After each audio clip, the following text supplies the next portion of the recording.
నమస్తే, welcome to our channel. గత కొన్ని రోజులుగా రాష్ట్రంలోనే కాకుండా దేశంలో కాకుండా ఇంటర్నేషనల్ గా కూడా చర్చనీయాంశంగా మారింది అల్లు అర్జున్ వివాదం. ఎట్టకేలకు అల్లు అర్జున్ వివాదంపై అయితే ఏపీ డిప్యూటీ సీఎం అలాగే అల్లు అర్జున్ మేనమామ పవన్ కళ్యాణ్ అయితే స్పందించారు. అసలు ఆయన ఏమన్నారు, ఎవరికి సపోర్టెడ్ గా మాట్లాడారు, అసలు ఇందులో ఎవరిది తప్పు ఉందని చెప్పారు, అది చూసేద్దాం. మీడియా చిట్ చాట్ చేసిన పవన్ కళ్యాణ్ ఈ తొక్కిసలాట ఘటనపై సంధ్య థియేటర్ వద్ద ఏదైతే తొక్కిసలాట జరిగిందో, ఏదైతే అల్లు అర్జున్ అభిమాని మృతి చెందిందో దానిపై అయితే స్పందించి ఆయన ఒక మాట అన్నారు. గోటితో పోయేదాన్ని గొడ్డల వరకు తెచ్చుకున్నారు, ఇలా కాదు, అసలు ఒక అభిమాని చనిపోయిన వెంటనే బన్నీనే ఒక హీరోయే కాకుండా మూవీ టీమ్ కి సంబంధించిన వారు ఎవరైనా సరే మానవతా దృక్పథంతో వెళ్లి పరామర్శించాలి. సో అక్కడ పరామర్శించుంటే ఇది ఇక్కడి వరకు వచ్చుండేది కాదు అన్నట్టుగా అయితే ఆయన చిట్ చాట్ చేశారు. మరి ఇందులో ఈ వ్యవహారంలో ఓన్లీ బన్నీనే కాదు, మూవీ టీం కూడా రెస్పాండ్ అవ్వాలి. సో వాళ్ళు వెళ్ళకపోవడం వల్ల, పరామర్శించకపోవడం వల్ల మానవతా దృక్పథం అయితే లోపించినట్లయింది అని కూడా ఆయన వ్యాఖ్యానించారు.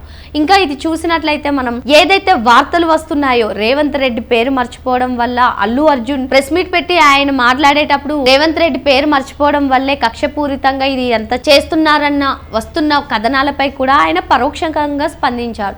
రేవంత్ రెడ్డి వైసీపీ తరహాలా కాదు, కష్టపడి పైకొచ్చారు, ఆయన అలా చెయ్యరు అన్నట్టుగా దీన్ని కథనాలన్నీ పోల్చి రాయొద్దు, ఇది సరికాదు అన్నట్టుగా కూడా పవన్ కళ్యాణ్ స్పందించారు. మొత్తానికి మనం చూసుకున్నట్లయితే గత నెల రోజుల నుంచి కూడా అల్లు అర్జున్ వ్యవహారం అనేది తీవ్రంగా చర్చనీయాంశంగా మారింది. ఆయన మొత్తానికి ఏదైతే అభిమాని మృతి చెందడం వల్ల ఆయన ఒక రోజు కారాగారంలో గడిపి 14 రోజుల రిమాండ్ విధించారు. 14 రోజుల రిమాండ్ విధించిన తర్వాత ఒక రోజు కారాగారంలో గడిపి తర్వాత మధ్యంతర బెయిల్ రావడం వల్ల ఆయన బయటకు రావడం జరిగింది. ఇదే అంశంపై అసెంబ్లీలో చర్చించారు కూడా. దీనిపైన రేవంత్ రెడ్డి అయితే పరోక్షంగా కాదు, డైరెక్ట్ గా స్పందించి ఇంకా మూవీస్ కి బెనిఫిట్ షోస్ లేవు, టికెట్ల ధరలు పెంచడం కూడా జరగదు అని కూడా ఆయన చెప్పారు. అది జరగదు అని చెప్పిన తర్వాత సినీ పెద్దలు వెళ్లి కూడా రేవంత్ రెడ్డిని కలిశారు. మరి ఏం జరగబోతుంది, సినీ ఇండస్ట్రీలో ఎలాంటి మార్పులు రాబోతున్నాయి, అసలే ఈ మధ్య కాలంలో చూసినట్లయితే బడ్జెట్ ఎక్కువ పెట్టి మూవీస్ తీస్తున్నారు, హైప్ వస్తుంది, మూవీస్ కి వెళ్తున్నారు, మరి అభిమానుల తొక్కిసలాట కూడా జరుగుతుంది. ఇంకా మరి మహిళ కూడా మృతి చెందడం వల్ల రేవంత్ రెడ్డి అయితే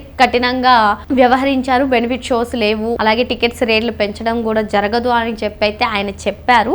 మరి ఇదే చూసుకున్నట్లయితే పవన్ కళ్యాణ్ గారు కూడా స్పందిస్తూ రేవంత్ రెడ్డి కఠినంగా తీసుకునడం కూడా కరెక్టే అన్నట్టుగా ఆయన అన్నారు. అల్లు అర్జున్ కి అసలు అల్లు అర్జున్ విషయంలో ముందు వెనక ఏం జరిగింది నాకు తెలీదు, కానీ ఆ మూవీ టైంలో అయితే రేవంత్ రెడ్డి పర్మిషన్ ఇచ్చారు పెంచుకోవడానికి, టికెట్స్ రేట్లు పెంచుకోవడానికి కానివ్వండి, బెనిఫిట్ షోలకు కానివ్వండి. కానీ ఒక విషయం జరిగింది, ఆ విషయం ముందు వెనక ఏం జరిగిందో నాకు తెలీదు. మొత్తానికి గోటితో పోయేదాన్ని గొడ్డల దాకా తెచ్చుకున్నారు. ఎవరైనా రెస్పాండ్ అయ్యి పరామర్శించితే ఇక్కడ వరకు వచ్చేది కాదు ఈ వ్యవహారం అని అయితే ఆయన వ్యాఖ్యానించడం జరిగింది.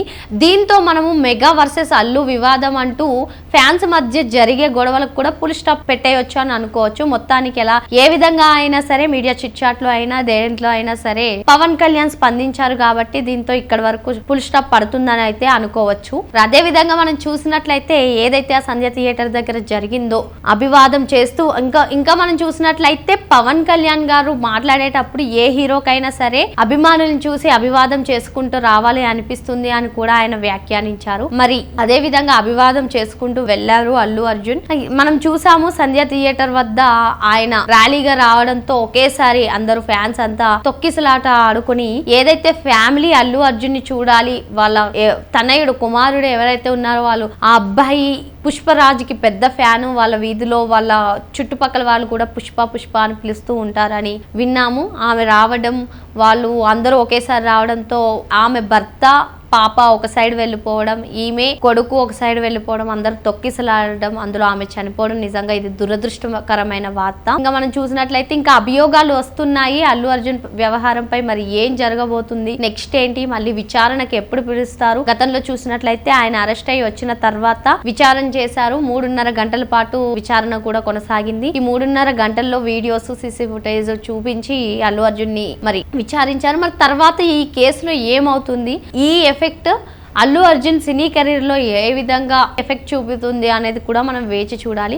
ఇంకా పుష్ప 2 సినిమాకి విషయానికి వస్తే మాత్రం పుష్ప 2 యాజ్ యూజువల్ అందరూ చూస్తున్నట్లే, అందరూ ఊహించినట్లే కలెక్షన్ల పరంగా కానివ్వండి, మూవీ పరంగా కానివ్వండి రికార్డుల బద్దలు కొడుతుందని మనం చెప్పవచ్చు. మరి ఈ అంశంపై ఈ రోజు చర్చించాం. మరో అంశంతో మరో వీడియోతో మళ్ళీ కలుద్దాం. నమస్తే.